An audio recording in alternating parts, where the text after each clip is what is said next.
Hola, buenas tardes a todos. Bienvenidos al semillero de competencia económica. Este es el tercer seminario del semillero del capítulo América Latina de ASCOLA. ASCOLA es la Academic Society for Competition Law.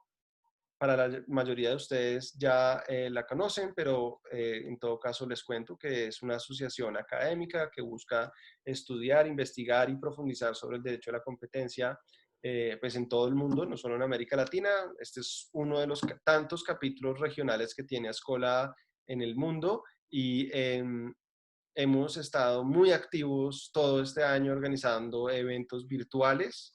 Eso incluye también eventos el semillero de competencia económica, que lo componen 18 jóvenes abogados y economistas de toda América Latina. Y hoy tenemos una sesión que, como ustedes saben, trata temas procedimentales, temas sobre, digamos, derecho administrativo sancionatorio del derecho a la competencia. Los tres temas básicamente son los compromisos de cese, las indemnizaciones de perjuicios por prácticas restrictivas de la competencia y la criminalización de algunas conductas anticompetitivas en toda América Latina. Hoy nos acompañan tres expositores de diferentes países. Tenemos a John Enríquez de Chile, a María José Félix de Ecuador y a Eduardo Aguilar de México. Todos ellos han publicado textos y esos textos están disponibles en el blog de la Libre Competencia, de tal manera que si ustedes están interesados posteriormente en leer su trabajo y conocerlo, pues nada, simplemente ingresen al blog lalibrecompetencia.com y ahí van a encontrar los documentos de John, María José y Eduardo. Entonces las presentaciones de ellos básicamente pues se basan precisamente en cosas que ya han escrito.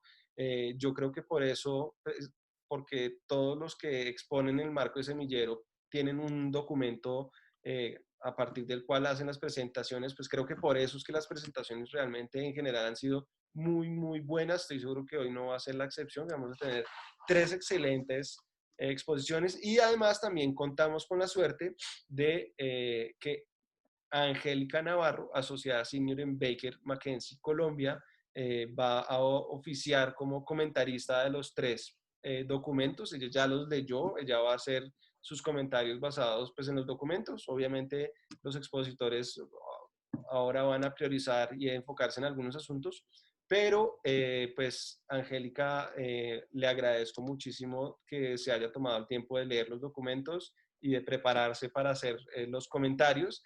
Y por supuesto que ustedes saben que en nuestros eventos el público también juega. Entonces, desde ya les voy a decir que por favor, a medida que se les vayan ocurriendo preguntas, pues simplemente vayan haciéndoles a través del chat. Cuando terminen las rondas de presentaciones y cuando Angélica haya hecho sus comentarios, le vamos a leer en voz alta esas preguntas a los expositores para que ellos tengan una segunda ronda en la que no solo reaccionarán a los comentarios y preguntas de Angélica, sino que también van a tener la oportunidad de opinar sobre las preguntas. Entonces, ya estamos a punto de llegar a los 30 participantes, de manera que creo que podemos arrancar. John, tú tienes una presentación titulada Proyecto de Ley Anticolusión, Oportunidades y Riesgos en Tramitación. Ese es el título de tu texto. Te invito, por supuesto, a que te presentes. Bienvenido y a que uses tu presentación. Ya te voy Gracias, a Juan abrir. David. Listo. Voy a compartir pantalla. Muy bien. Para los demás panelistas que no tenían su micrófono abierto, yo les voy a abrir el micrófono a medida que hablan. Entonces no se asusten luego si ven que está cerrado. Listo, John. Entonces tú sabes que tienes 12 minutos y que yo acá tengo un timer, de manera que yo te aviso si por cualquier motivo te estás pasando un poquito del tiempo, pero tienes a partir de este momento 12 minutos adelante. Perfecto. Bueno, muchas gracias, Juan David. Muchas gracias, Angélica, por los comentarios que nos hará y por la instancia. El objeto de mi trabajo era realizar un análisis crítico respecto a un proyecto de ley que ingresó a tramitación en el Congreso Nacional de Chile en marzo de este año. Este proyecto de ley se originó debido a las protestas sociales que tuvimos en nuestro país en octubre, que gatilló que el presidente de la República presentara una agenda antiabuso en el mes de diciembre, una agenda que contemplaba modificaciones legales no solamente en cuanto a libre competencia, sino que también incluía modificaciones al sistema de mercado de valores, pero en lo que respecta a libre competencia, ingresó un proyecto que es conocido acá en Chile como Proyecto Anticolusión, que ingresó a tramitación en marzo de este año. La verdad es que esto fue una sorpresa no solamente para los usuarios de la institucionalidad libre competencia, sino que para la opinión pública en general. Porque si es que uno revisa el programa de gobierno con el que fue electo el presidente Piñera, uno encontraba ciertas alusiones respecto a la institucionalidad libre competencia, pero no había dentro de las promesas de campaña ningún proyecto de ley ni ningún perfeccionamiento que se pudiese realizar. No así en los programas de gobierno de otros candidatos a la presidencia en ese periodo. Entonces esto fue una sorpresa. Y por lo tanto, al ser una sorpresa, al ser la reacción a una situación en particular, no contó con un trabajo prelegislativo fuerte, que se había contado, por ejemplo, las reformas que se aprobaron en el año 2016 y las reformas previas, que fueron apoyadas con un amplio margen en el Congreso Nacional. Lo que hacía este proyecto de ley, lo que propone este proyecto de ley es reformar el decreto ley 211, que es donde se articula nuestra legislación anticompetencia en fundamentalmente tres aspectos. Lo que se buscaba en primer lugar era otorgarle nuevas atribuciones a la Fiscalía Nacional Económica, que es el ente persecutor. Posteriormente se proponía aumentar las penas para el delito de colusión cuando ésta recaiga sobre bienes y servicios de primera necesidad, y finalmente se propuso la creación de una figura importada de otros países que se conoce como denunciante anónimo o reservado. Entonces, para efectos antes de referirnos a las modificaciones propiamente tal, propuestas, me parece muy relevante que nos remitamos a cómo ha evolucionado nuestro sistema de libre competencia en Chile. La verdad es que las primeras normas de libre competencia las tuvimos en el año 1959, gracias a la influencia de la misión Klein-Sachs. Eran normas específicas, una ley que era la ley 20.000, la ley 13.305, que después fue modificada para efectos de crear la Fiscalía Nacional Económica. Luego, el año 1973, esto cambió, se eliminaron estas normas y se dictó el decreto ley 211, que tenía como objetivo hacer más eficaz la libre competencia en nuestro país. En el decreto ley 211 original, teníamos una sanción penal de la colusión y además teníamos una figura agravada de colusión que tenía una pena mayor cuando el delito recaía sobre bienes de primera necesidad. En este caso no había una definición taxativa respecto a cuáles eran los bienes entendidos como de primera necesidad, pero sí se nombraba, por ejemplo, ciertas industrias como la salud o la vestimenta. Y luego viene un proceso que es bien notable y que está bien documentado en distintos trabajos, como por ejemplo del profesor Irarrázaval o un informe que elaboró la misma Fiscalía Nacional Económica, que es bien notable porque ya en el año 1999 el gobierno de turno, el gobierno del presidente Eduardo Frei Ruiz-Tagle, propuso una reforma al decreto ley 211 que inicialmente se había considerado una reforma tímida. Esta reforma solamente buscaba fortalecer a la Fiscalía Nacional Económica con nuevas atribuciones relativamente tímidas y también aumentando las remuneraciones y equiparándolas con la de otras superintendencias. ¿Qué es lo relevante de este proyecto de ley que se convirtió en ley?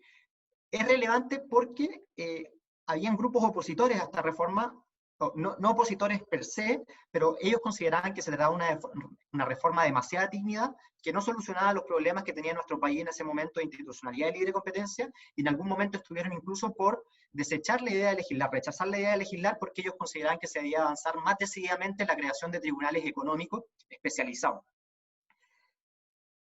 Sin perjuicio de lo anterior, se llegó a un acuerdo que permitió que esta reforma haya sido aprobada por la Cámara de Diputados y por el Senado, y luego en el año 2003 tenemos una nueva reforma, que es probablemente una de las más importantes, que fue la creación de un Tribunal de Defensa de la Libre Competencia, que es un tribunal bien atípico para la legislación chilena porque no está conformado únicamente por jueces, es un tribunal colegiado que está conformado por abogados, que está conformado tanto por abogados como por economistas, lo que da cuenta de que el legislador se dio cuenta de que estas materias son particularmente relevantes y requieren del análisis de economistas, para efectos de, por ejemplo, definir los mercados relevantes y cuando tenemos concentración económica o participación, para efectos de definir la participación de mercado y el poder de mercado. Entonces se crean estos tribunales, pero no fue la única reforma que se impulsó en dicha instancia, sino que también se fortaleció nuevamente a la Fiscalía Nacional Económica y se hizo un cambio en las sanciones. Este diseño que teníamos con sanciones de penas de cárcel se modificó por un esquema más gravoso de multas, dado que, en opinión de los que impulsaron el proyecto de ley, el gobierno de la época consideraba que no se había utilizado la sanción penal y por lo tanto era mejor transitar un esquema efectivamente disuasivo basado fundamentalmente en sanciones y responsabilidad solidaria de los directores. Luego, el año 2009, tenemos una de las reformas más importantes en materia de detección y sanción de carteles, que no es otra que la implementación, la introducción del programa de delación compensada. Esto es muy relevante porque si es que uno revisa la composición de los requerimientos presentados por la Fiscalía Nacional Económica ante el Tribunal de Defensa de la Libre Competencia, se puede dar cuenta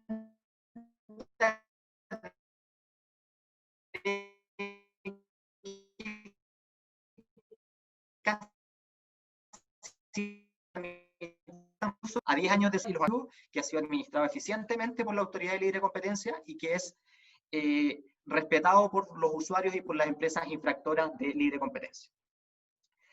No solamente se introdujeron cambios en materia de delación compensada, sino que también se volvieron a aumentar nuevamente las multas y entre otras modificaciones. Luego tenemos, en el año 2016, la última reforma a nuestro decreto ley 211, que fue fundamental y aquí causó mucha indignación ciertos casos que se dieron en Chile, por ejemplo, en la industria del papel tichu, en la industria farmacéutica y en el caso de supermercados. Y esto factibilizó que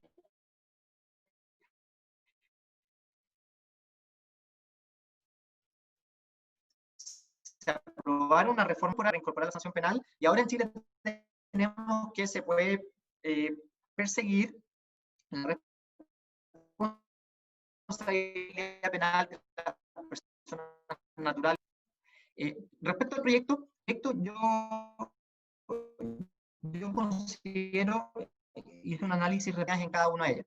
La verdad es que hay cierto consenso de que nuestro sistema de libre competencia funciona bien, que funciona con autoridades que son empoderadas, que detentan amplias facultades, y el desarrollo jurisprudencial que ha tenido nuestro país ha sido notable. Las sentencias del Tribunal de Defensa de la Libre Competencia, así como las sentencias de la Corte Suprema, son estudiadas, y si uno compara las sanciones vigentes en nuestro país en comparación con otros países, se da cuenta de que en sanciones no podemos avanzar mucho más porque son suficientemente altas.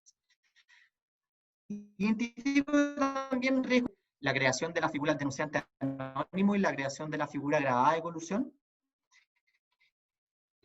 En primer lugar, hay una denunciante anónimo. Hay voces dentro de la Comisión de Economía que está tramitando este proyecto de ley que estiman que es conveniente que se le otorgue un beneficio pecuniario, que en realidad yo considero personalmente de que no es conveniente, porque dado que la Fiscalía Nacional Económica cuenta con un staff reducido de profesionales, podría haberse aumentado injustificadamente su trabajo y podrían descuidarse otras áreas igualmente importantes. Respecto a la figura agravada de colusión, aquí tampoco se establece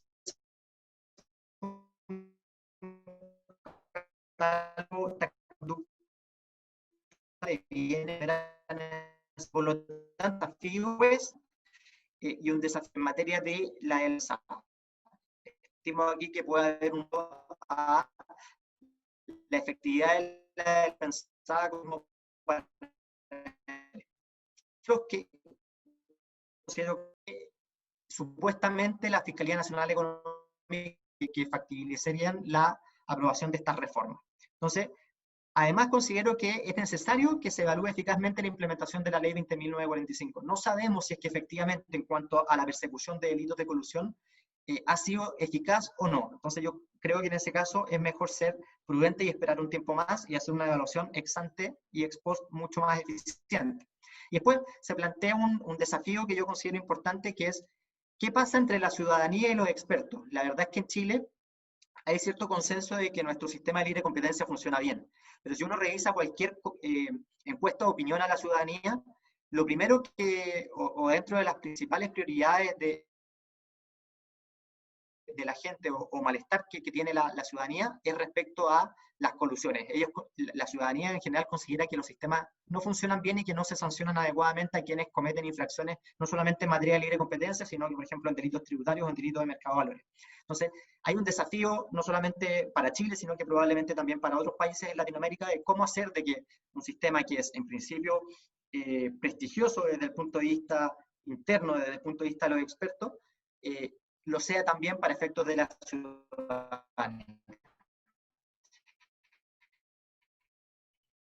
Y para efectos de determinar que efectuó Libertad y Desarrollo con el Pro Libre Competencia de la Universidad Católica, en que entrevistó a distintos expertos de libre competencia, destacados por Chambers y ex autoridades de libre competencia, y les preguntó si ese sentir que hay en la comunidad de competencia real o no, la Fiscalía Económica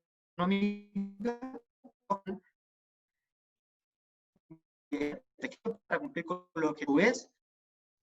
También actualmente tiene nuestro decreto de ley o pena ética, y esta pregunta es muy relevante respecto al proyecto de ley que debe ser reconsiderada. Entonces, ahí tenemos ciertas conclusiones que pueden ser interesantes como insumos para efectos del debate parlamentario, para la experiencia de otros. Bueno, John, muy bien. Yo estoy con algo de problemas en mi internet y creo que por eso no voy a prender mi cámara, pero felicitaciones por tu presentación. Vamos a darle paso a continuación a María José. María José, te estoy abriendo el micrófono. John, prepárate para luego los comentarios de Angélica y las preguntas. Felicitaciones, muy buena presentación. María José, creo que ya tienes el micrófono abierto. Sí, ya lo tengo abierto. Gracias, Juan David. Perfecto. Bueno, María José, bienvenida. Tú tienes una presentación sobre la discrecionalidad. Bueno, ya lo están viendo ustedes en el régimen de compromisos del CC ecuatoriano. Entonces, María José, tienes exactamente los 12 minutos que habíamos hablado. Si te pasas un minuto, te la perdonamos, no te preocupes. Ya estamos llegando a los 40 asistentes, así que qué bien que todos tengan una audiencia que quizás en el mundo presencial de pronto no la hubiéramos reunido tan fácil, pero bueno. Sacar provecho de este mundo virtual. María José, arranca.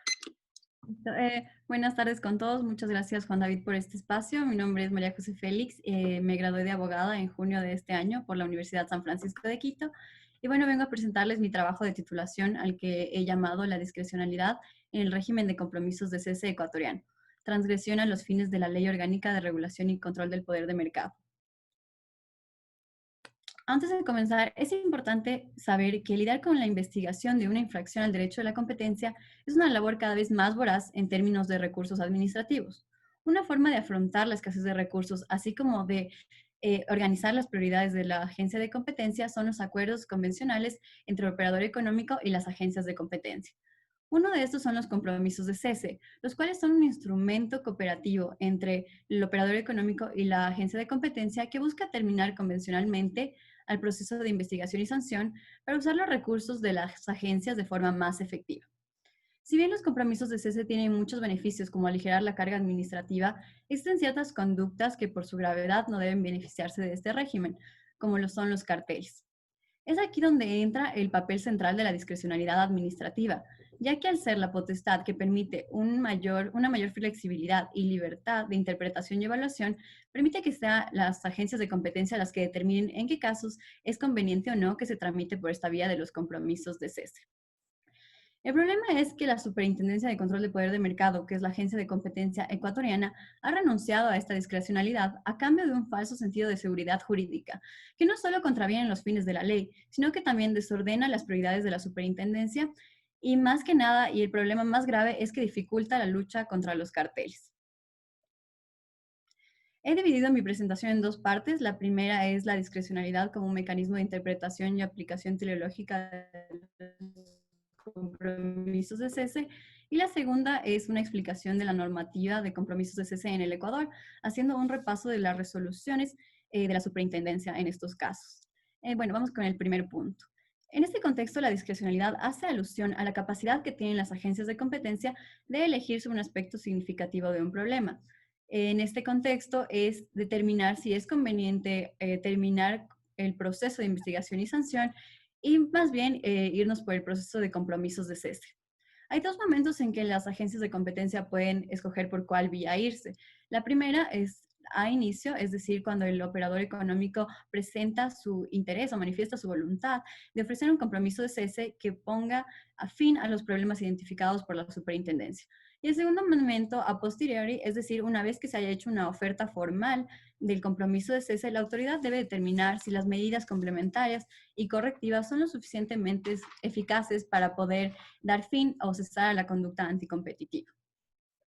Es importante mencionar que los compromisos de cese deben ser solamente aceptados en los casos en que las ganancias de una terminación convencional más rápida sean mayores a los beneficios que se obtienen de una resolución sancionatoria, entre los cuales está una sanción como tal, disuasión y una mayor facilidad para reclamar daños y perjuicios. También hay que destacar que la potestad discrecional es diferente a la potestad reglada, en el sentido que la potestad discrecional tiene un mayor margen de ejercicio y un mayor margen de interpretación y valoración que en ciertas realidades jurídicas complejas como lo es el derecho a la competencia, es necesario este margen de flexibilidad que es posible a través de la potestad discrecional. Mientras que la potestad reglada únicamente hay un margen de valoración muy limitado, por no decir nulo, ya que los elementos se encuentran predeterminados en la norma. Ahora bien, pasemos a la normativa de compromisos de cese en el Ecuador. Este es el actual diseño de la normativa del régimen en el Ecuador. Primero tenemos la Ley Orgánica de Regulación y Control de Poder de Mercado, que hace alusión al régimen de compromisos de cese, primero en el artículo 63 rápidamente y luego dedica sus artículos desde el 89 al 93. De igual manera tenemos el reglamento a la Ley Orgánica de Regulación y Control de Poder de Mercado y finalmente el instructivo para la gestión y ejecución de los compromisos de cese, que es una norma complementaria emitida por la propia Superintendencia de Control de Poder de Mercado. En este instructivo se encuentra la forma de procedimiento, la sustanciación, que debe contener la propuesta de compromisos de cese, los parámetros para hacer el cálculo del importe de subsanación, entre otros. Y es justamente aquí donde se encuentra el problema, ya que la superintendencia, a través de este instructivo o esta norma complementaria, se ha anulado por completo su capacidad discrecional o el ejercicio de su potestad discrecional, como veremos a continuación. Primero quiero mencionar el artículo 90 de la Ley Orgánica de Regulación y Control de Poder de Mercado, ya que es ese artículo justamente el que prescribe o atribuye el legislador positivamente el ejercicio de la facultad discrecional para evaluar la solicitud de un compromiso de cese. De igual manera, este artículo presenta los dos requisitos generales o los parámetros de aplicación de la discrecionalidad, siendo el primero que debe haber un reconocimiento total o parcial de algunos o de todos los hechos de la denuncia o de los cargos imputados. El fin de esto es que los remedios sean coherentes con las conductas que ha encontrado la agencia de competencia o la autoridad. Es decir, lo que se busca es que no quede al arbitrio del operador económico hacer un reconocimiento de la conducta que más le favorezca o la que le sea más conveniente, sino que sea un reconocimiento verosímil a la luz de los hechos o cargos imputados.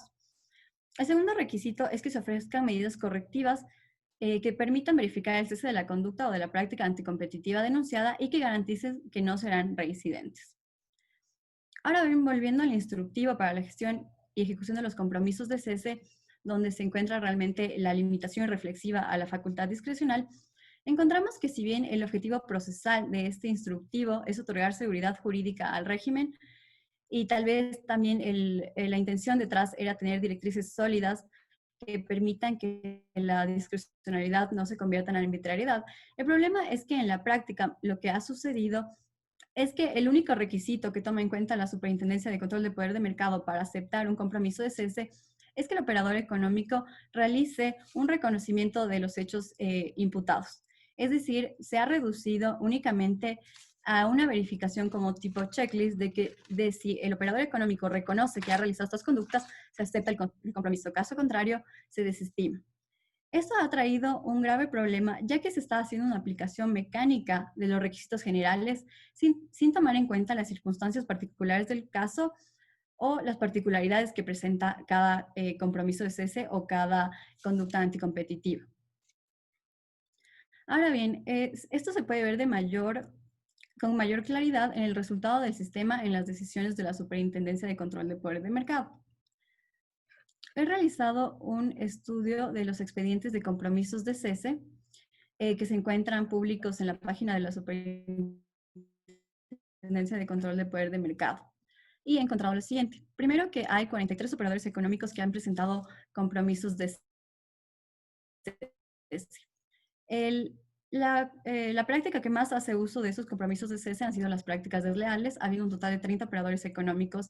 Y si bien es entendible y en realidad es conveniente que estas conductas se guíen por esta vía, dado que no son conductas tan graves para el derecho de la competencia, normalmente las medidas no son lo suficientes para cesar la conducta y devolver la dinámica de competencia en el mercado. Como vemos, la segunda conducta que más hace uso de los compromisos de cese son los carteles, habiendo 8 propuestas aceptadas y únicamente 4 desestimadas de un total de 12 propuestas de diferentes operadores económicos. Como he mencionado, he encontrado 3 efectos negativos en la práctica. El primero, que las medidas correctivas y complementarias implementadas en los compromisos de cese son ineficaces, entre las cuales encontramos realizar disculpas públicas a través de medios de comunicación, a realizar publicaciones sobre las bondades de la libre competencia, etc. Mayormente estas conductas han sido prácticas desleales por engaño y también por aprovechamiento del consumidor. Y si bien estas medidas no han sido eficaces, únicamente encontré un caso en el que se solicitaba el 50% de descuento final al consumidor en los puntos de venta como medida correctiva. Y este es el único caso en el que realmente podemos decir que se revolvió la dinámica de competencia al mercado. Segundo efecto negativo que he encontrado en la práctica es que no se ha garantizado la no repetición. Por ejemplo, el operador económico Marketing Worldwide ha presentado en 3 ocasiones compromisos de cese por actos de engaño, en el 2014, en el 2016 y en el 2019. Y si bien entre las medidas estaba la contratación de un programa de compliance y también una declaración juramentada en la que se comprometía a no realizar estos actos, se puede notar que ha sido reincidente en esta conducta. Sin embargo, siempre sigue este régimen de compromisos de cese, dado que no existe una multa como tal, sino únicamente este importe de subsanación que busca subsanar los daños, sin embargo, no ha sido efectivo. El último efecto negativo y el más perjudicial ha sido que se han aceptado compromisos de cese para carteles, específicamente para amañamiento de la oferta pública. Lo que ha ocasionado esto es que los carteles están siendo eximidos de la sanción correspondiente y se está creando una suerte de impunidad de carteles. Un caso que les traigo en el que se evidencia claramente esto es en el de 2 operadores económicos, National Tire Experts y Ecoaccesorios S.A. Ambos participaron en varios procesos de contratación pública de manera conjunta, habiendo varios indicios como vinculación accionaria y administrativa y participación desde la misma dirección IP. Ecoaccesorios presentó una propuesta de compromisos de cese que fue desestimada, dado que no aceptaba haber realizado prácticas colusorias, mientras que National Tires fue aceptada la propuesta de compromisos de cese, dado que sí aceptaba los cargos imputados. Para ejemplificar, el monto de adjudicación de este contrato era $102,000, mientras que únicamente el importe de subsanación que tuvo que pagar National Tire Experts a estar sujeto al régimen de compromisos de cese fue de $7,239,38. Haciendo un análisis costo-beneficio, podemos ver que los carteles tienen incentivos para cartelizar y luego, si es que son descubiertos, dado que sabemos que los porcentajes de detección de un cartel incluso son muy bajos, pero en el caso de que sean detectados, podrán regirse al régimen de compromisos de cese, ya que no hay una sanción como tal. Entonces, no estamos viendo cumplido la disuasión, ni tampoco estamos viendo garantizada la no reincidencia.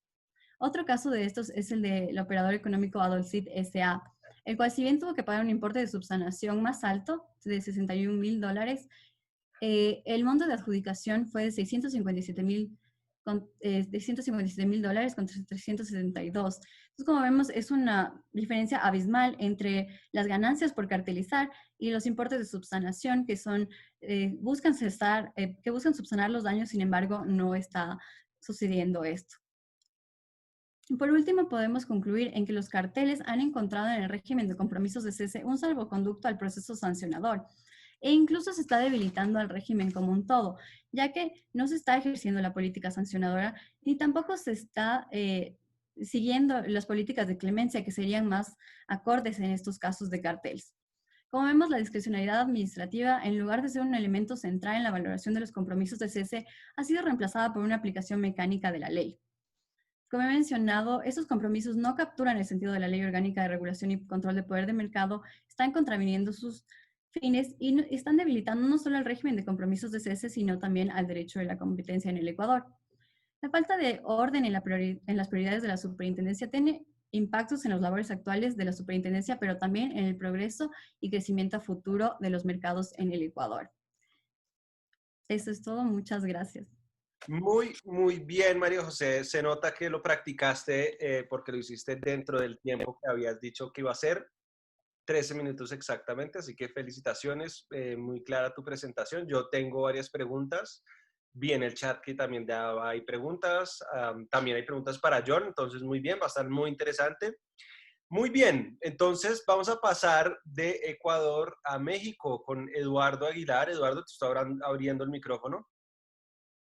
Debes ya poder abrirlo. Eduardo va a hacer una presentación sobre daños y perjuicios, que es un tema también muy interesante. Eduardo, por favor, también aprovecha para no solo arrancar a hacer tu presentación, sino para presentarte como hicieron los demás, y bienvenido a bordo. Muchas gracias, Juan David. Se escucha, ¿va? Perfecto. Muchas gracias. Y mira, quiero comenzar por agradecerte a ti la organización de este seminario. Creo que puede ser bastante enriquecedor la experiencia de varias latitudes de Latinoamérica sobre los mismos problemas, ¿no? Y partiendo de las mismas circunstancias en el caso de muchos países, ¿no? También Angélica Navarro, que se tomó la molestia de revisar nuestros trabajos y de dictaminarlos, ¿no? Para unas preguntas que vendrán al final. El trabajo que yo que presento tiene como título el papel de la reclamación de daños y perjuicios en el derecho de competencia en México. Es un trabajo que presenté para titularme de la carrera de Derecho en el ITAM, en México, y cuya motivación encontré cuando estaba realizando prácticas. Eso se llama servicio social, que es una especie de prácticas que se tienen que prestar por cada universitario. Yo las presté en la Autoridad de Competencia, la actual Comisión Federal de Competencia Económica. Y, pues bueno, lo que yo encontré aquí es que después de llevar a cabo las investigaciones, no estaba muy claro cuando, se llevaban a cabo las investigaciones, se decía, ok, tal persona o tales agentes son responsables de tal práctica y se estima que afectaron a algunas personas, a algunos consumidores o a otros agentes en el caso de México eran 100, 200 millones de pesos, que serían, traducido a 10, 15 millones de dólares. Y cuando preguntaban, bueno, ¿y cuándo se les van a entregar esos recursos a estas personas? Ahí es donde todo empezaba a ser complicado. Me enteré que en 25 años que tenía o que tiene de vigencia aproximadamente la ley de competencia en México, nadie, ni una sola persona, ha recibido un peso con motivo de estas prácticas, ¿no? Entonces, esto es lo que yo quise tratar en esta investigación. ¿Qué es lo que no está funcionando? ¿Qué es lo que tenemos? ¿Qué es lo que no tenemos? De tal manera que las personas afectadas no están recibiendo pues los daños que incluso ya se calcularon en las propias investigaciones. Para tratar de descubrir esto, la metodología fue muy sencilla, ¿no? Primero fue, vamos a ver qué es el derecho de competencia económica, cuál es su fin, la naturaleza como regulación me refiero, ¿no? Y después revisar el marco jurídico aplicable a la reclamación civil, para ver concretamente qué está mal y a partir de descubrir qué son las cosas que están impidiendo que los afectados acudan a los tribunales, bueno, pues construir una propuesta, unas soluciones que considero pueden ayudar a resolver este problema, ¿no? Entonces, la exposición que seguiré será muy parecida a lo que hice en mi trabajo de investigación. Son 3 capítulos. En el primero, como les dije, vamos a ver la regulación. Segundo, el marco jurídico y finalmente las propuestas. Entonces, bueno, así entramos al primer capítulo. Y lo que me interesaba mucho dejar claro en el trabajo de investigación es que el derecho de competencia, por regla general, es un sistema que se encarga de sancionar de manera claramente ex post. Es decir, es una regulación ex post que va y sanciona a los que incumplen y no se encarga de dictar una manera en la que se debe de comportar el mercado. Pero pues, esto tiene como presupuesto que el grado es manejable, digamos, el grado de infracciones que se puedan investigar es manejable y que, pues, los infractores, cuando quieran cometer una práctica, pues, en la mayoría de los casos van a decidir no hacerlo, no hacerlo por la probabilidad alta de sanción y porque saben que va a haber alguien que los pueda estar vigilando. ¿Y cómo puede el Estado cumplir estas dos cosas? Bueno, pues no como los actos que realiza directamente, sino como las regulaciones que puede llegar a imponer para mover, para, digamos, para hacer que los agentes económicos se conduzcan de determinada manera. Sostiene esto de reclamación de daños, que sería el private enforcement, en contraposición al public que realizan las entidades administrativas, puede traer ciertas ventajas, ¿no? Porque las agencias pueden no estar en las mejores condiciones para investigar todas las prácticas, ¿no?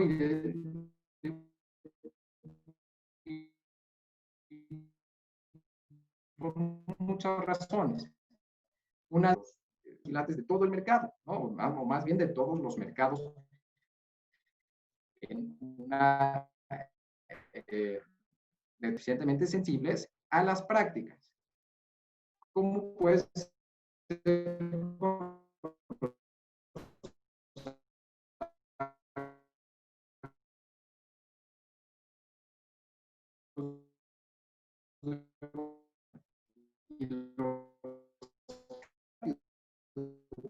agentes económicos para al final decir, bueno, hay 3 tipos de responsabilidades que son rigiendo la competencia. Esta va a encargar llevar al final ese dinero va a los afectados, pues la llevará al público, que es a referir. A civil, entonces, en el caso mover la acción, y tampoco hay un problema de las conductas que estén, o digamos, que puedan motivar una presentación de una reclamación de daños. Pues porque dice, a causa de una práctica monopólica o una concentración ilícita. Práctica monopólica en México existe absoluta y relativa, pero esto se debe entender como cárteles y como actos de monopolización. Dice, podrán acudir a los tribunales especializados. Esta es la redacción más actual del artículo, ¿no?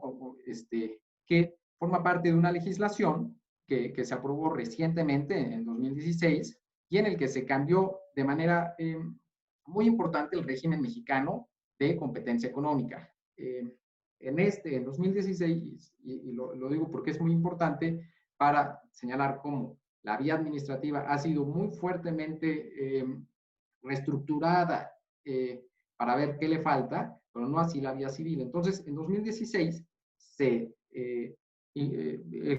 probablemente el cambio más importante es que la propia entidad administrativa encargada de la vigilancia pasó de un esquema republicano a un esquema que no se puede entender claramente con el esquema tradicional. Es decir, se convirtió en un órgano constitucional autónomo que tiene autonomía, es decir, no depende ni del Poder Ejecutivo, ni del Legislativo, mucho menos del Judicial, que se encarga de investigar los mercados y ver quién se está portando mal, ¿no? Digamos, es un cambio trascendental, ¿no? Unos años antes ya se había impuesto se había previsto que las sanciones se impusieran de acuerdo a la capacidad económica de los infractores y también las sanciones penales vinieron unos años antes, ¿no? Entonces, pareciera que este camino va muy bien aceitado en la parte administrativa, pero no en la parte civil. Y acá les voy a explicar en la siguiente diapositiva por qué sostengo que la parte civil no está, no es conforme, ¿no? Y si bien no es un problema de previsión de un derecho a favor de los afectados,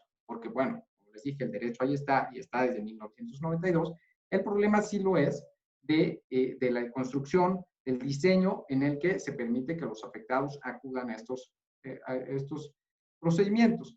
Acá es importante entender, y acá cito un artículo del Código Civil Federal, que la tramitación no depende de un marco jurídico específico. Es decir, las reclamaciones civiles de daños a partir de una infracción a las leyes de competencia no se limita al artículo anterior que les ponía de la Ley Federal de Competencia. Realmente sigue un régimen general que siguen todas las infracciones, todos los daños y perjuicios que se cometan en el país, digamos, en todas las materias.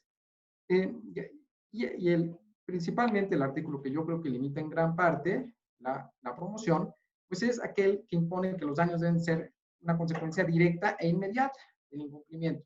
Y con esto, creo que deja de ser, creo que digamos, el mecanismo, el sistema de reclamación deja de ser congruente con la forma en la que en la dinámica actual, una sociedad tan sofisticada, pues se causan los daños, ¿no? Es decir, si las infracciones se llegan a cometer por distribuidores, si pasan por distribuidores y al final el consumidor, bueno, el consumidor ya no tendría chance de estar por el tema de que ya no sería directo. En medio de agregación de demandas no se permite la agregación opt-out en México. Eso considero que es un gran daño. Pues bueno, se permiten 2 para la acción individual cuando a la autoridad administrativa se le dan 10. Claramente desproporcional, y la jurisdicción en México tampoco está del todo claro, ¿no? Bueno, y finalmente llegamos al tercer capítulo en el que les digo, bueno, encontré estos problemas, ¿cómo lo hice para proponer unas propuestas que desde mi punto de vista son viables? Bueno, atender a lo que se ha discutido en Europa. Es muy importante que en 2014 se aprobaron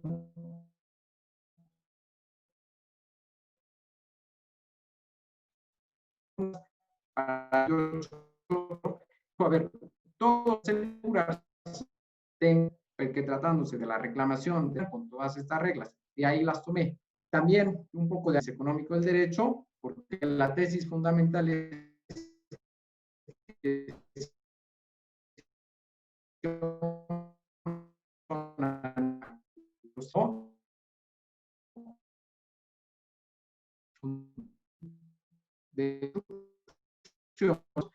es que estos ámbitos generales cuáles son, ampliar los plazos,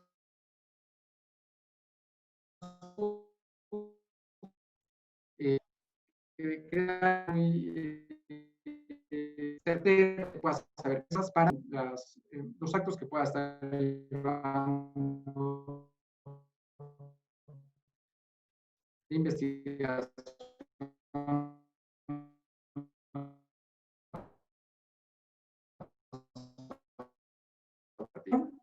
de promoción, pero sin fin de lucro. Les digo que la investigación que presenté se publicó a inicios de este año por un editorial que se llama Tirantlo Blanche. No sé si para todo, realmente no sé la distribución de esta editorial, pero bueno, para los que quieran en México tener algún papel, como yo lo hago, pues ahí les dejo la información, y si no, ahí creo que Juan nos hizo favor de ponerlo en el link. De acuerdo, Eduardo, muchísimas gracias por tu presentación. Es un tema supremamente interesante porque América Latina tiene esa tarea pendiente respecto de la indemnización de perjuicios, pero hay muy poca investigación sobre por qué no funciona. creo que hay muchas más personas haciendo propuestas, muchas otras personas que hacen propuestas como tú, pero hay menos personas buscando en efecto por qué no está funcionando. Muchas personas que simplemente copian las reglas que hay en otros países, pero sin haberse preguntado qué barreras de acceso hay en sus respectivas jurisdicciones. Entonces, bueno, bienvenida a esa Totalmente. publicación. Felicitaciones, Eduardo, por ella. Y ahora sí le vamos a dar la palabra a Angélica Navarro. Angélica, deberías poder abrir tu micrófono. Ah, no, ya lo tienes abierto.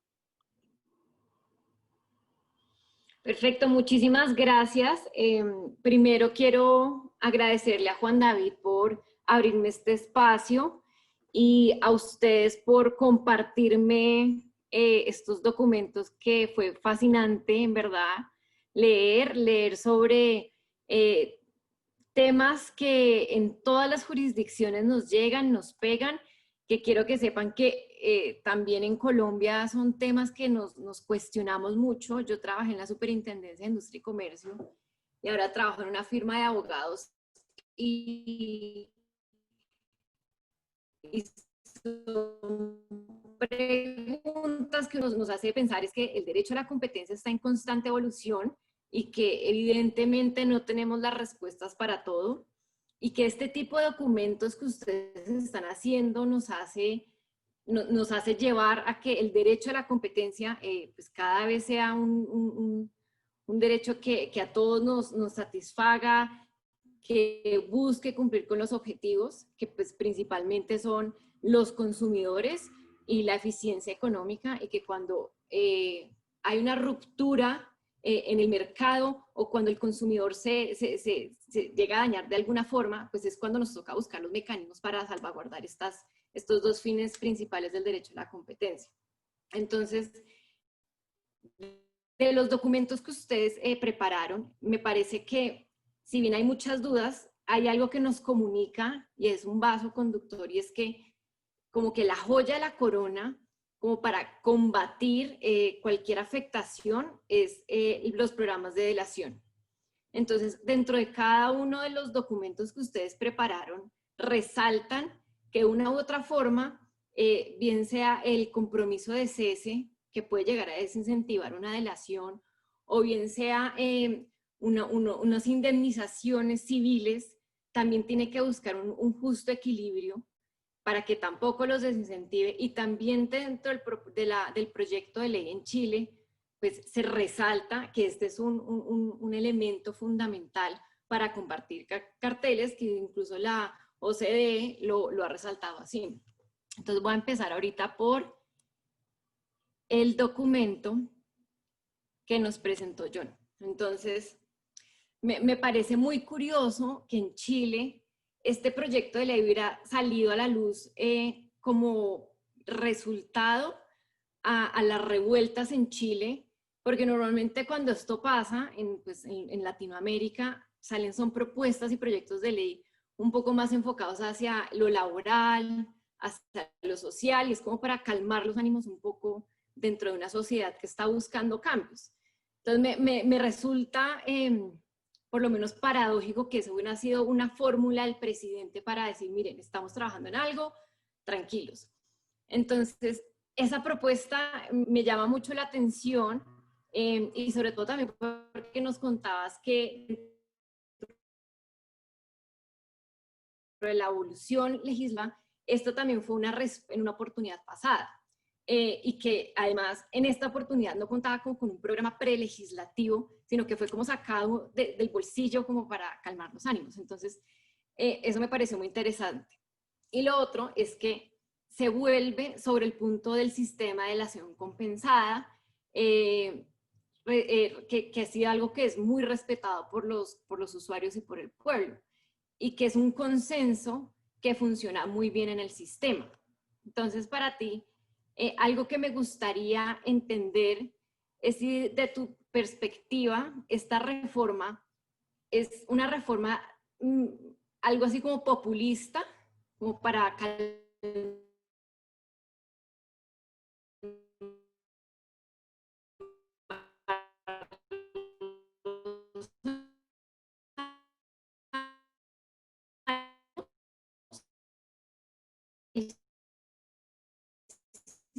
la consideras inconveniente y cuál es tu propuesta, en la mejor propuesta dependiente. Pues, es como lo que me gustaría saber de tu perspectiva. Pero fantástico, John, me gustó mucho. Cuéntame, Juan David. No, te iba a decir ¿Vas a decir algo? que primero le haces los comentarios a todos y después sí les damos la oportunidad a los demás, a ellos para que respondan.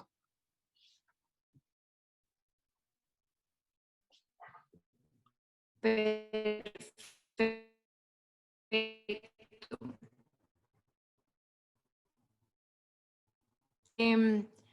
María José, también, pues, también el día a día de los abogados del derecho a la competencia en Colombia. En Colombia le llamamos garantías.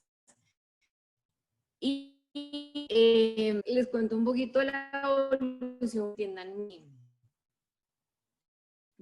como la soy a la superintendente normal listo, pero sigue cerrando. Cuando llegó Pablo Felipe, ese es el deber ser. Solo en casos muy excepcionales, y fue en uno, que fue en el de factoring, recibió las garantías. Entonces, me gusta mucho como tu análisis frente a cómo una regulación que está basada en la facultad discrecional de los funcionarios puede terminar de alguna forma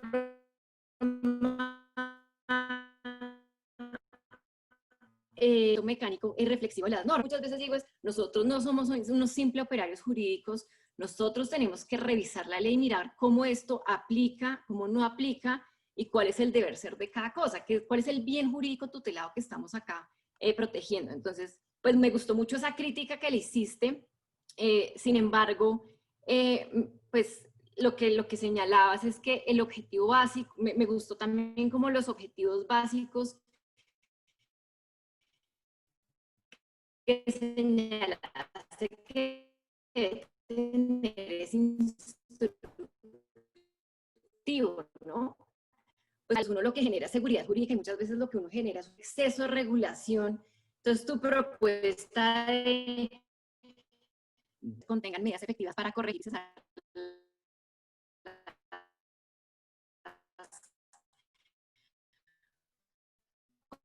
conductas violatorias de seguridad, me pareció fantástico.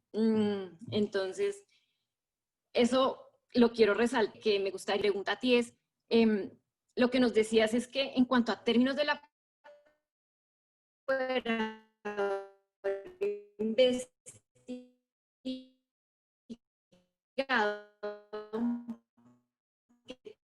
tiene de compromiso a resolución que tiene un plazo gigantesco para decir, no, esta investigación va bien, pero si mejor me voy por un compromiso es ese, o si de pronto me espero a la sanción. Entonces, dentro de tu propuesta, ¿tú qué sugieres?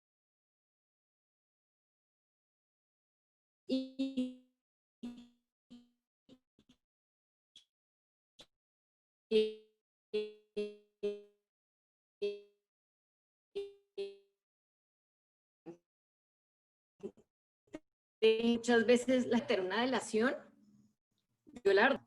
Los programas de compliance son siempre, no, esto es uno de los mecanismos y programas de compliance, entonces, lo que tú dices es que se puede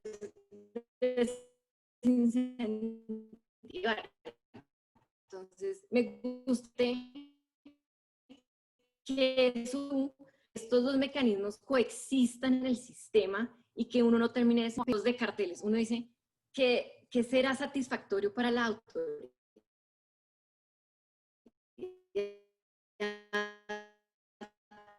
para decir, listo, no, ya, usted esto, vamos con la bendición, cerremos esto. ¿Cuál sería tu propuesta de unos mecanismos que sean realmente atractivos para una autoridad? Porque si tú logras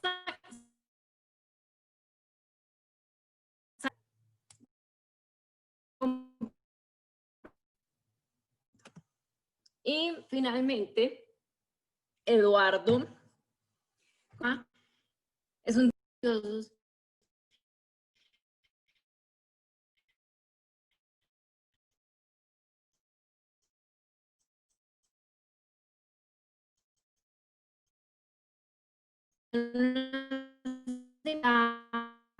impacto a cifras porque los durante el proceso civil, como que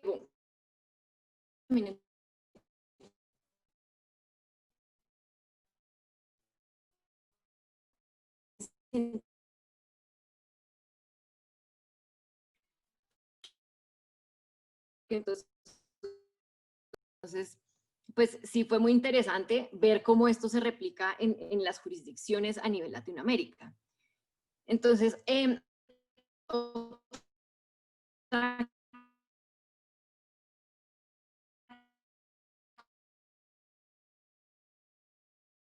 cosa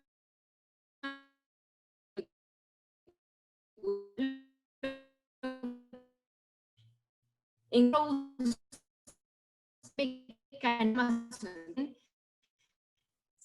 equilibrio.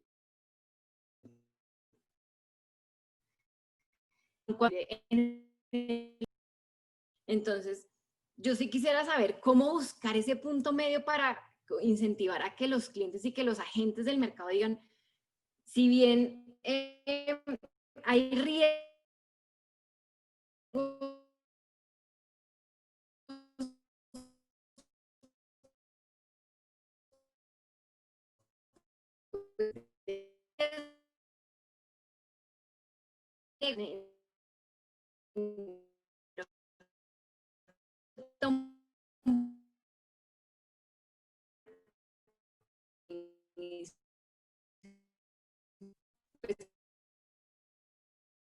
daños, ¿cuál es el valor de la prueba que le debería dar el juez de la República frente a decir, usted sí se le causó un daño, usted no se le consideró un daño, eso es un daño indirecto, hasta acá debería ir?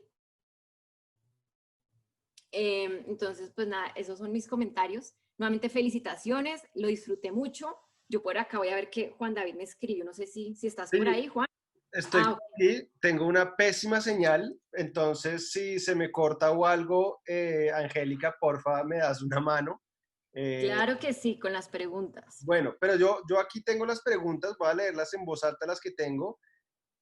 Por acá preguntaban primero qué motivó la presentación de la reforma legislativa del presidente Piñera. Creo que eso de pronto ya lo abordó, pero igual John, ahí tienes una pregunta.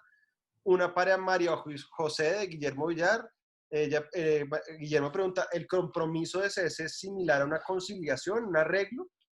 Ese punto es muy importante porque yo lo que he notado es que en las diferentes jurisdicciones le dan un nombre diferente y a veces funciona completamente diferente. O sea, en Colombia se llaman las garantías, en Estados Unidos es un consent decree, bueno, en algunos lugares se llama transacción y además las naturalezas jurídicas cambian. Entonces, muy interesante esa pregunta para que María José nos cuente cómo funciona la cosa en Ecuador en términos de la naturaleza jurídica, digamos, del compromiso de cese.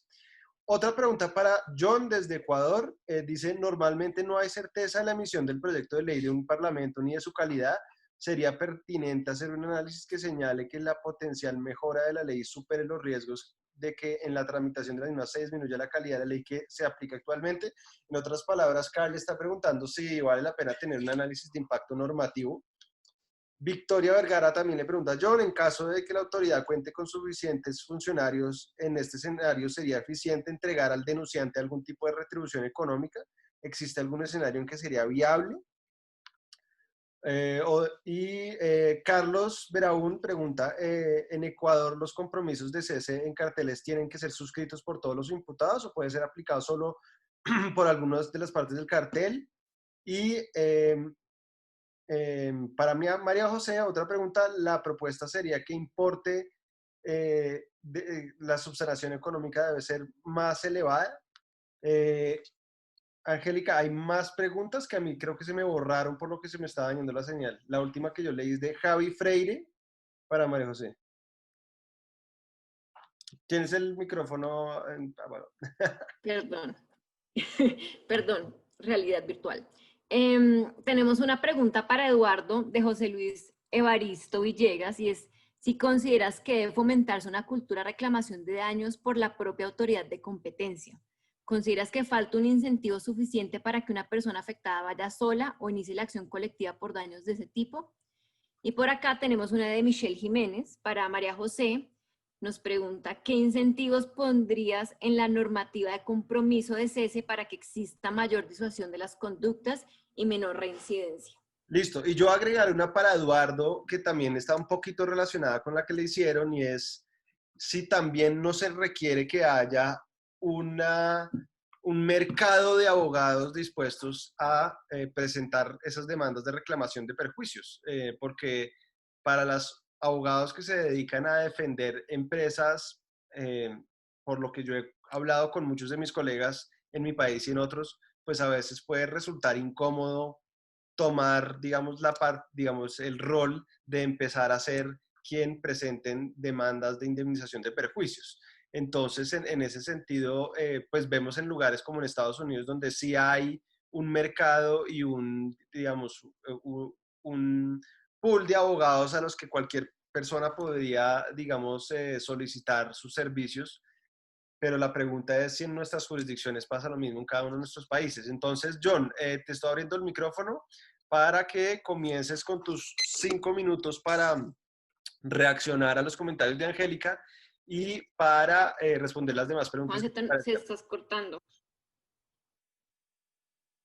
Bueno, estaba diciendo que ya le abría el micrófono a John para que intervenga.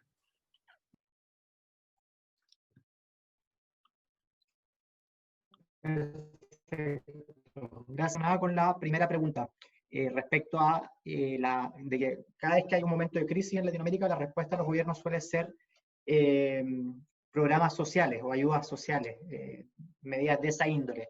La verdad es que Chile no fue la excepción. En Chile el gobierno lo que hizo fue tratar de abordar la parte social a través del aumento de la pensión básica solidaria y la creación de un ingreso mínimo garantizado, entre otras propuestas de carácter tributario, pero también, dado que la crisis que está viviendo nuestro país es multifactorial, también trató de abordar una sensación que había, una sensación de abuso, y para ello impulsó algunas propuestas legales en materia de mercado de valores y también de materia de libre competencia. Entonces, quizás eso es novedoso respecto a lo que pasa en otros países. Si es una reforma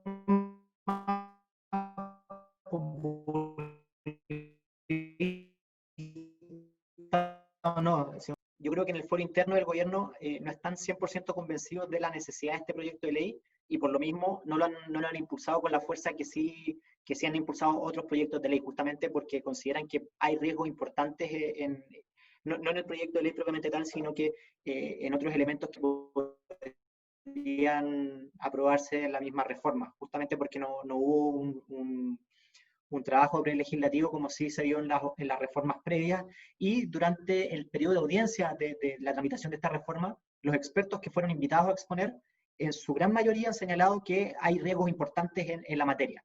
Y la discusión se ha ido más que nada por el lado que nosotros anticipábamos, que era la discusión respecto a la titularidad de la acción penal pública en materia de persecución del delito de corrupción. Si es conveniente o inconveniente el proyecto, yo creo que tiene elementos positivos y tiene elementos que son un poco más controversiales. Elementos positivos, la verdad es que cualquier modificación que permita que le den unas atribuciones a la Fiscalía Nacional Económica son bienvenidas, en mi opinión. Especialmente porque la Fiscalía Nacional Económica ha dado muestra de que es una institución muy seria, muy respetable. Tanto el fiscal actual, Ricardo Riesco, como el fiscal anterior han hecho un trabajo excepcional. Y el staff con que cuenta la Fiscalía Nacional Económica es admirado desde el sector privado incluso, y han hecho buen uso de las atribuciones. No hemos visto filtraciones ni grandes escándalos como han ocurrido con otros servicios públicos. Se ha hecho un muy buen uso de sus atribuciones y por eso mismo hay un trabajo de Virginia Rivas, de hecho, a propósito de esto, se le han ido otorgando cada vez mayores atribuciones a la Fiscalía Nacional Económica, porque lo ha hecho bien. ¿Cuál es mi propuesta? ¿Qué haría yo si tuviese que tomar la decisión respecto a este proyecto de ley? Siempre retirar un proyecto de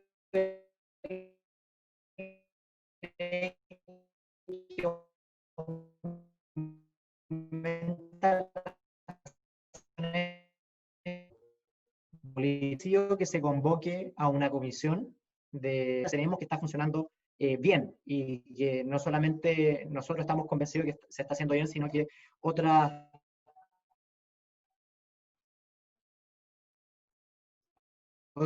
autoridades en otros países, forma del 2016, que el presidente Piñera en su primer mandato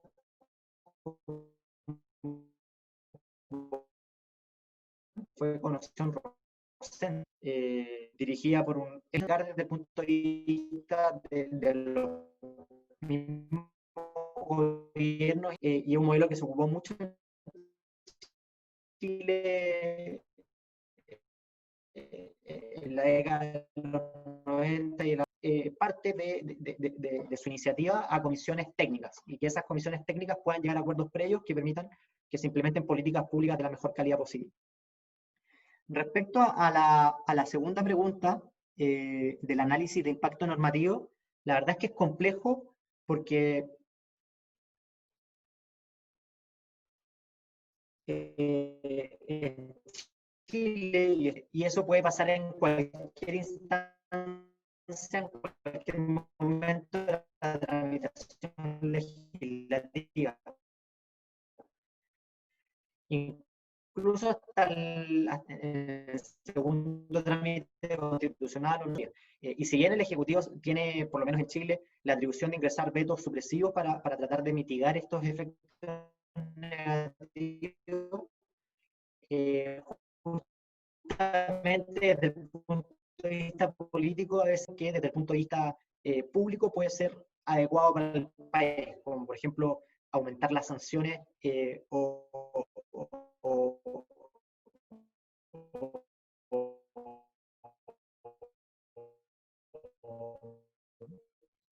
afectar de sanción. Es complejo para la cultura latinoamericana.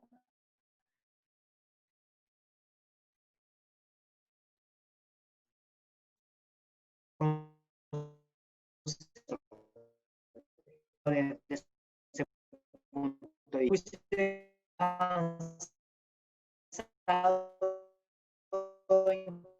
que cada iniciativa en los gobiernos tiene informes y algunos proyectos de compañía Vergara, que es muy interesante, del denunciante anónimo reservado. ¿Qué pasaría si tuviésemos un staff más grande? La verdad es que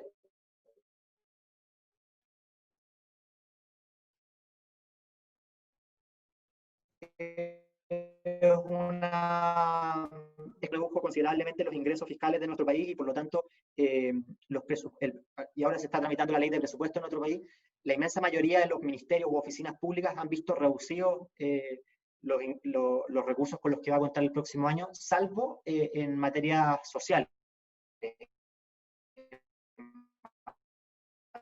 De subsidio el próximo año y el desafío que tiene Chile en el corto y mediano plazo es cómo volver a tener nuestros índices macroeconómicos sólidos como en algún momento los tuvimos, que no se nos escape el déficit fiscal. Respecto a eso, preguntaba ¿en qué escenario sería eficiente entregar al denunciante anónimo algún tipo de retribución económica? Hay un trabajo del profesor Pedro Rencoret en que se refiere a este tema, que probablemente es el único trabajo escrito respecto a este tema en Chile, que él hace una serie de sugerencias y él está de acuerdo con que se entreguen ciertos beneficios económicos. Lo primero que él dice es que se le otorgue entre un 10 y un 25% de la sanción que se aplique al infractor a la persona que efectúe la denuncia. Y y además establece que se realice un examen de admisibilidad que justamente prevenga ese miedo que tengo, que tiene la gente que está en contra de abrir estos canales de denuncia, de que permita que descartemos las denuncias que son carentes de sustento lo antes posible, para efectos de que el staff reducido con el que cuenta la Fiscalía pueda desarrollar sus funciones y no perder tiempo en demandas inconducentes. Y ahí incluso, Pedro, me acuerdo que recomendaba que sea incluso más flexible ese examen de admisibilidad que el que está contemplado en el artículo 41 de nuestro decreto ley 211. Además, creo yo que otra forma de mejorar, en el caso que nosotros estimemos que es conveniente, o con independencia si otorgamos o no beneficios económicos, es que se le otorgue una real protección al denunciante. No basta con que se le asegure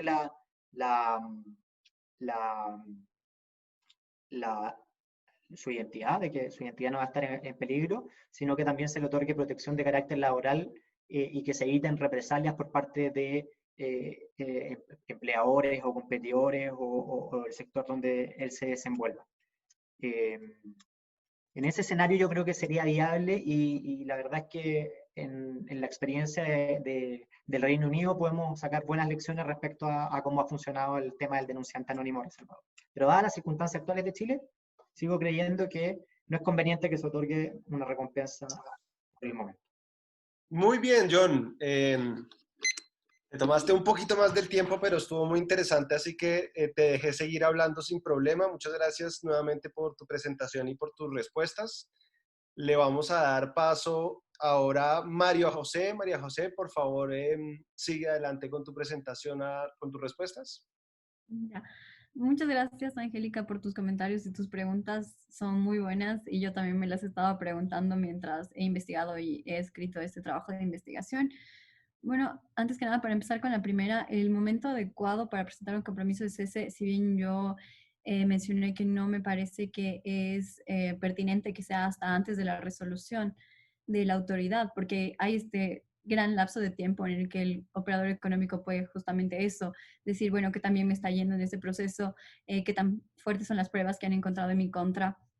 Entonces, dependiendo de esto, puede decidir o no tramitarse por la vía de compromisos de cese y así nos estaría alcanzando el fin de los mismos, que es justamente el ahorro de recursos y aligerar la carga administrativa, porque ya si ya se ha hecho todo este procedimiento no tiene sentido. Entonces, por lo tanto, yo considero que debería ser más o menos una vez concluida la fase de investigación por la superintendencia, es decir, una vez que ya ya calificó la conducta o la denuncia, mejor dicho, la autoridad, y también una vez que ya haya podido desarrollar su teoría del daño, porque en cambio si es en una fase muy temprana, tal vez no se han podido aún determinar qué tipo de práctica es o cuál es la teoría del daño en este caso. Entonces también considero que en fases muy tempranas tal vez sería contraproducente. Entonces yo considero que debería ser justamente una vez concluida la fase de investigación al inicio del el término de presentar excepciones por parte del operador económico. En cuanto a esta segunda pregunta, que me parece súper interesante, la de la coexistencia de los programas de clemencia y de los compromisos de cese, yo creo que se debe atender dependiendo del caso específico. Por ejemplo, si es un cártel en el que únicamente tenemos conocimiento de un operador económico o dos operadores económicos, aceptar la propuesta de compromiso de cese sería contraproducente porque en cambio, mejor dicho, en cambio, si este operador económico decide irse por el programa de clemencia, va a poder aportar información que la autoridad no conozca. Entonces, en este caso veo que es mucho más beneficioso. En realidad, en todos los casos de carteles, yo considero que es más beneficioso que se sigan los programas de clemencia, porque se desestabiliza al cartel como tal. En cambio, los compromisos de cese, no hay esta necesidad de que el operador económico que ha cartelizado provea información que ayude a detectar o a capturar los otros participantes del cartel. Entonces, por eso es lo que yo considero que en realidad me atrevería a decir que en el 99,99% de los casos no es conveniente que se tramite un cartel por la vía de compromisos de cese, porque se quita el atractivo completamente a las políticas de clemencia. Además que no hay una sanción como tal en los compromisos de cese y se ha verificado y se ha comprobado que una forma de evitar la reincidencia y disuadir a otros operadores económicos de cartelizar es justamente con multas altas. como vimos, y respondiendo a esto justamente a una pregunta relacionada, que sí considero que el importe de subsanación debería ser más elevado. Considero que no, porque el importe de subsanación no es una multa como tal, sino que es un monto que busca subsanar los daños que hay en el mercado que pudo, o contra los consumidores. Entonces, si bien los compromisos de cese no busca multar o sancionar, sino este importe es justamente para cesar o reparar los daños que se ha ocasionado. Por lo tanto, si bien hay problemas en el cálculo de este importe de subsanación, porque la fórmula tiene como variable el tiempo, entonces hay ocasiones en que si el operador económico espera a etapas más cercanas a la resolución, igualmente el importe de subsanación va a ser menor, lo que no tiene ningún sentido. Entonces, si bien hay una falla en este cálculo, considero que el importe de subsanación no debe ser más alto, sino que los carteles, para poder disuadirlos, no deben ser tramitados por esta vía y deben finalizar y deben seguir la vía de investigación y sanción, porque ahí las multas son lo suficientemente altas como para disuadir a los operadores económicos que no vuelvan a realizar estos actos. Entonces, esto es justamente lo que demostraba en los casos que les presenté. Los montos de adjudicación son sumamente altos y los importes de subsanación no se comparan, son cantidades ínfimas que no son una multa como tal. Y bueno, tomando en cuenta también las otras preguntas, es la pregunta de si los compromisos de cese son similares a una conciliación o arreglo. Si bien no hay un tercero imparcial porque únicamente participan el operador económico y la autoridad, sí hay una negociación. Si bien, por ejemplo, las medidas correctivas y complementarias implementadas en la propuesta son presentadas por el operador económico, pero la procedencia y configuración es únicamente potestad de la administración. Entonces, si bien hay este espacio de más flexibilidad, de negociación, no es una conciliación como tal, pero sí es más flexible a una investigación, a un proceso de investigación y sanción. Entonces, sí tiene un gran componente la negociación dentro de los compromisos de cese y no es tan rígida y estricta como un proceso de investigación. También respondiendo a la pregunta de si todos los miembros del cartel deben suscribirse o deben seguir la vía de compromisos de cese, no. Cada expediente es independiente entre sí, es decir, es potestad de cada, o derecho de cada operador económico cartelizado que está siendo investigado decidir si va a querer irse por eh, los compromisos de cese o no. Y esto es otra deficiencia de tramitar los carteles por esta vía, dado que como no es un requisito que proporciona información que pueda ayudar a desestabilizar los carteles como sí lo es en las políticas de clemencia, no se está obteniendo, el beneficio que obtiene la administración es prácticamente nulo, porque lo único que puede ofrecer el operador económico que ha cartelizado es cumplir con la normativa, porque la conducta ya realizó, ya participó conjuntamente en una contratación pública o en una subasta inversa. Entonces, los beneficios son ínfimos para la autoridad. Entonces, es por eso que también considero que no deberían ser tramitados por la vía de compromisos de cese las prácticas restrictivas derivadas en carteles. En cuanto a la pregunta de cuáles serían, qué propondría en la normativa de compromisos de cese para que exista mayor disuasión de las conductas y menor reincidencia, es justamente que la superintendencia haga uso de su capacidad o de su potestad discrecional. Dado que si, como actualmente hay esta aplicación mecánica, hay una gran facilidad para poder irse por esta vía de los compromisos de cese. Entonces, lo que sucede en la práctica es que los operadores económicos infractores saben que tienen este salvoconducto en caso de que realicen una práctica anticompetitiva, pueden irse por esta vía que no tienen una multa como tal. Si bien tienen que pagar un importe de subsanación, existen incluso descuentos previstos en la norma de acuerdo al orden en que propones los compromisos de cese, entonces terminan siendo montos muy bajos. Entonces, respondiendo a la pregunta, la forma de que haya mayor disuasión es que la superintendencia tome en cuenta esto, tome en cuenta cuáles fueron las medidas que propuso, si es que ya hay un compromiso de cese previo, y si no se cumplieron, entonces que prefiera seguir el procedimiento tradicional de investigación y sanción. Adicionalmente, también considero que es importante que las medidas correctivas vayan más allá de realizar publicaciones o realizar disculpas, sino que tengan incidencia y que devuelvan la dinámica en la competencia, ya sea con descuentos, ya sea quitando el producto que esté realizando, que esté siendo actos de engaño o cosas así. Entonces considero que está en manos de la autoridad, es decir, de ejercer su potestad discrecional y no únicamente aceptar el compromiso de cese si es que acepta haber realizado la conducta anticompetitiva. Bueno, creo que eso han sido las respuestas a todas las preguntas. Muchas gracias a todos por su interés en el tema. Realmente es un tema muy interesante y los compromisos de cese son una vía que si bien tienen muchos beneficios, sí deben ser tomados en cuenta de que su mal uso puede tener incluso efectos perjudiciales o en contra del régimen de competencia. Muy bien, María José, muchísimas gracias. Ahora vamos con Eduardo. Eduardo, puedes abrir tu micrófono. Y la última respuesta de esta noche a las preguntas sobre indemnización de perjuicios. Eduardo, adelante. Muchas gracias, Juan. Empiezo con la pregunta de Angélica.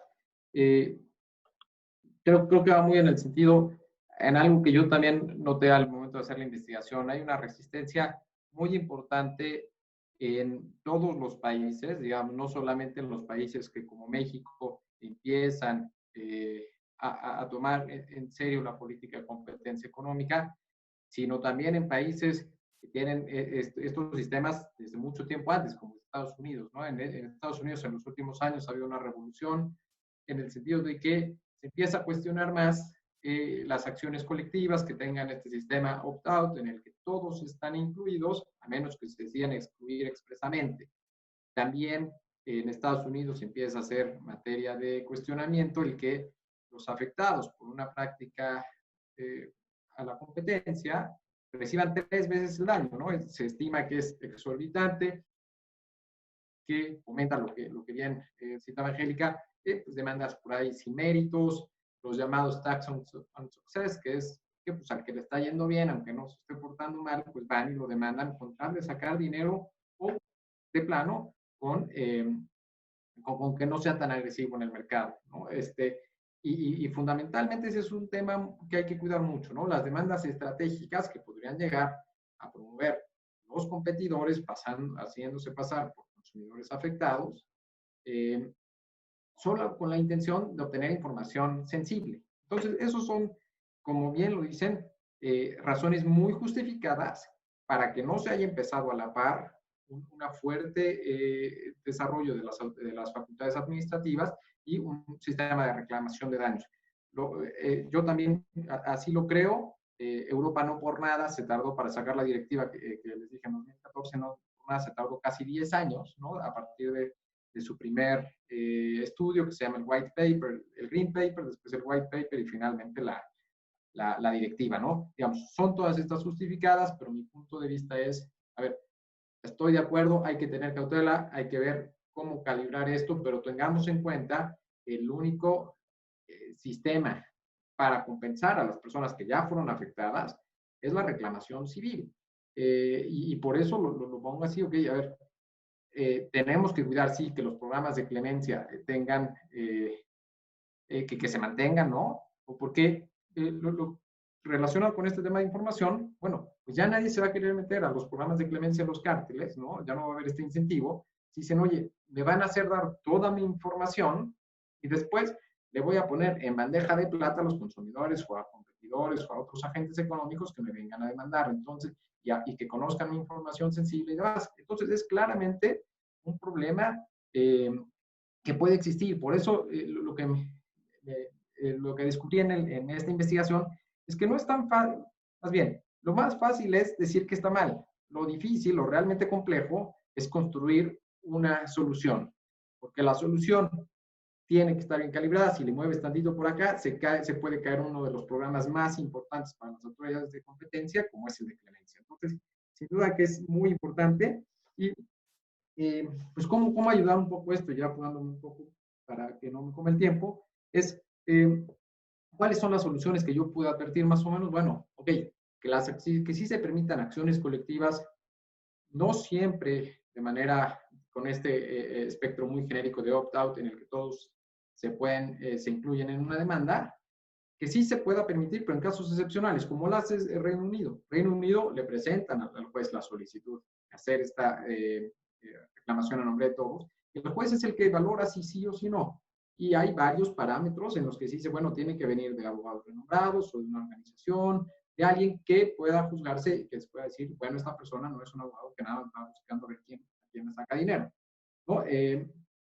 Al respecto hay un caso muy interesante que lo cito nada más, que es Merrick contra Mastercard, ¿no? Y con este tema es un daño de los más grandes daños, no de competencia, sino en general en la jurisdicción del Reino Unido. Se está reclamando a Mastercard pues haber cobrado unas condiciones de más que incrementaban los precios. Esa práctica ya está ya fue sancionado administrativamente por la Comisión Europea, y ahora en el Reino Unido, en una de las jurisdicciones, pues se está reclamando y se está diciendo, oye, creemos que afectaste. Y este caso ahorita está en la Suprema Corte de Reino Unido y es súper interesante, y lo cito por eso, porque se admitió la demanda, dijeron, ok, creo que, perdón, primero se desechó la demanda, y después en apelación en un tribunal especializado en competencia dijo hay que admitirla, ¿no? Y no basta el argumento que da el juez de primera instancia de decir que como no se pueden llegar a cuantificar los daños, que como es muy difícil saber cuánto fue afectado cada uno de los consumidores que al hacer una transacción con su tarjeta de crédito, eso no puede ser un argumento válido, es muy difícil cuantificarlo. Porque en estos casos tenemos ya que aislarnos de este principio de compensación estricta, de que nadie se puede llevar una compensación si no se determina con punto y coma cuántos centavos le fue afectado. ¿Y por qué? Porque reconstruir escenarios hipotéticos es muy complicado, ¿no? Vaya que, y muy poco certero. Entonces, ¿cómo se puede solucionar esto? Bueno, mediante otras compensaciones fijas, ya sea por porcentajes, o mediante unas mediciones que ahí algunas se llaman el Yardstick Model y el Before and After Test. Esos no creo que no vale la pena entrar en detalles. Y finalmente, muy rápido, la pregunta de Juan y de José Luis Evaristo. Creo que a José Luis le agradezco mucho la pregunta, y a Juan también, y creo que van muy relacionadas, ¿no? Juan habla, dice, oye, hay un mercado de abogados, como abogado no te vas a querer meter, ¿no? Si tu mercado es defender a los agentes económicos, no te vas a querer meter en las reclamaciones. Es difícil jugar con esas dos banderas. Y efectivamente, ¿no? Yo sostengo que la decisión no solamente es de los afectados, sino también de los abogados, de alguien que les quiera llevar el caso. Si no encuentran a nadie que quiera llevar el caso y probar todo este tortuoso camino, bueno, nadie va a resultar afectado. Por eso es muy importante, los derechos no son autoejecutables, en este caso no son autoejecutables. Si no vas a los tribunales y pides y demuestras el daño, no te lo van a dar. Y ahí está un problema. Entonces, José Luis nos dice muy bien, oye, ¿debe fomentarse la cultura de la reclamación por las autoridades? Sí, un rotundo sí, claro que sí. En México así lo es. En México tenemos una autoridad que se encarga de vigilar las infracciones a las leyes de competencia, y por otra una agencia de protección al consumidor.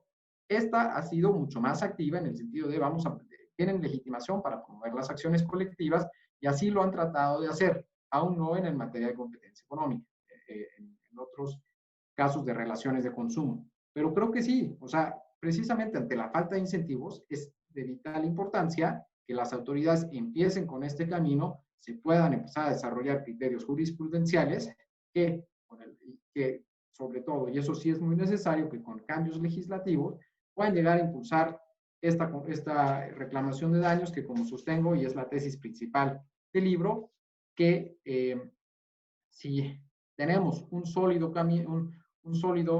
sistema de reclamación de daños, podemos incluso alcanzar los objetivos del derecho de competencia económica. Sin embargo, para esto no se tiene que construir la solución pensando en cómo vamos a disuadir a más personas, sino porque eso, como ya vimos, puede traer muchos problemas de demandas estratégicas, sin méritos y demás, sino que tiene que ponerse el punto de énfasis en el sistema de reclamación de daños. Esas son pues, mis reflexiones, y muchas gracias por sus preguntas y atención. Ok, Eduardo, pues a ti también felicitaciones por la presentación, y de paso a todos los expositores. John, María José, felicitaciones.